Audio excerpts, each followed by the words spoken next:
বিশ্বের সবচেয়ে ধনী লোককে এই প্রশ্ন করা হলে কিছুদিন আগে উত্তর হতো মাইক্রোসফটের প্রতিষ্ঠাতা বিল গেটস, কিন্তু এখন আর তা নয়। বিশ্বের শীর্ষ ধনী এখন অনলাইনে কেনাবেচার প্রতিষ্ঠান অ্যামাজনের প্রতিষ্ঠাতা এবং নির্বাহী জেফ বেজোস। তার সম্পদের পরিমাণ এখন 150 বিলিয়ন বা 15,000 কোটি ডলার। তার থেকে অনেকটা পিছিয়ে দ্বিতীয় স্থানে বিল গেটস, যার সম্পদের পরিমাণ 95 বিলিয়ন ডলার। তার প্রতিষ্ঠিত কোম্পানি অ্যামাজন একসময় ছিল অনলাইনে পুরনো বই বিক্রির প্রতিষ্ঠান, আর এখন তা শীঘ্রই হতে যাচ্ছে পৃথিবীর প্রথম ট্রিলিয়ন ডলার কোম্পানি, অর্থাৎ তার মূল্য হবে 1 লক্ষ কোটি ডলার। অ্যামাজনে কেনা যায় না বোধহয় সারা দুনিয়ায় এমন কিছুই নেই। আপনার পোষা বিড়ালের খাবার থেকে শুরু করে বহুমূল্য ক্যাভিয়ার পর্যন্ত সবকিছু কেনা যায় অ্যামাজনে, বিশ্বের যে কোনো প্রান্ত থেকে। শুধু তাই নয়, অ্যামাজনের আছে স্ট্রিমিং টিভি, এমনকি নিজস্ব এরোস্পেস কোম্পানি, যাতে শীঘ্রই মহাশূন্য ভ্রমণের টিকিট পাওয়া যাবে। কি করে এত ধনী হলো এই লোকটি? এই প্রশ্ন সবার মনেই জাগতে পারে। চলুন আজকে আমরা জেনে নিই সামান্য একটি পুরনো বই বিক্রেতা প্রতিষ্ঠান কিভাবে আজকে পৃথিবীর প্রথম স্থানে অর্জন করে নিল। তিনি যেন নিজেই জানতেন তার ভবিষ্যৎ। তার গল্প শুনলে মনে হয় যেন জেফ বেজোসের হাতে একটি ক্রিস্টাল বল ছিল, যাতে তিনি তার নিজের ভবিষ্যৎ দেখতে পেতেন। মাত্র 2 দশক আগে তিনি ছিলেন মাত্র সাধারণ একজন উদ্যোক্তা, কিন্তু তিনি দেখতে পেয়েছিলেন এমন এক যুগ আছে যখন কম্পিউটারের এক ক্লিকে যে কোনো জিনিস কেনা যাবে, শপিং মলের জনপ্রিয়তা কমে যাবে, দোকানগুলো ব্যবসায় টিকে থাকার জন্য নানা রকমের অফার দিতে বাধ্য হবে। বেশ কয়েক বছর আগে তার হাই স্কুলের বান্ধবী এক সাক্ষাৎকারে বলেছিলেন তার সবসময় মনে হতো জেফ বেজোস একদিন বিরাট ধনশালী হবেন। তার কথা ছিল, ভাববেন না যে আমার এটা মনে হতো তার টাকার জন্য, বরং টাকা দিয়ে কি করা হবে, কিভাবে ভবিষ্যৎকে বদলে যাওয়া যাবে, সেটাই ছিল তার বৈশিষ্ট্য। জেফ বেজোসের ছিল সেই উচ্চবিলাস, অন্তর্দৃষ্টি আর ভবিষ্যতের গতি প্রকৃতি বুঝতে পারার ক্ষমতা, যা হয়তো সবার থাকে না, এবং সেটা বোঝা গিয়েছিল কয়েক দশক আগেই।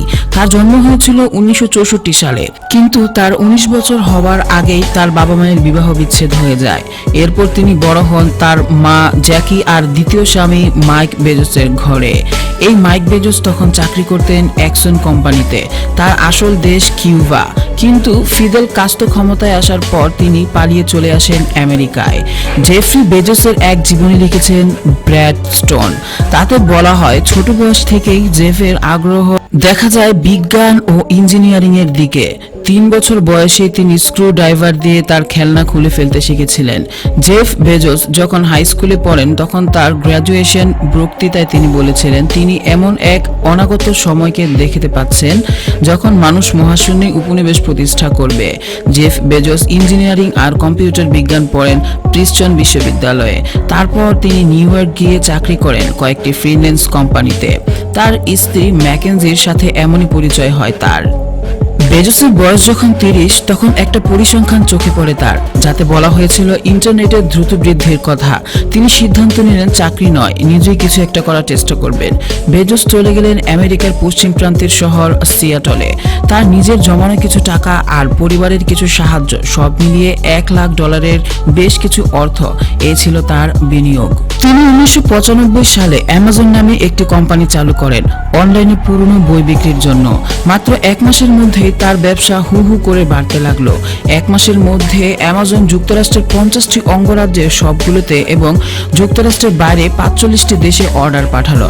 5 বছর পর অ্যামাজনের ক্রেতার অ্যাকাউন্টের সংখ্যা 1,80,000 থেকে বেড়ে দাঁড়ালো 1,70,00,000-এ। বিক্রির শুরুতে ছিল $5,11,000, আর 5 বছর পর তা দাঁড়ালো $160 কোটি। বড় বড় কোম্পানি অ্যামাজনের দরজায় ছুটে আসতে শুরু করলো। 1997 সালে অ্যামাজন পাবলিক কোম্পানিতে পরিণত হয়।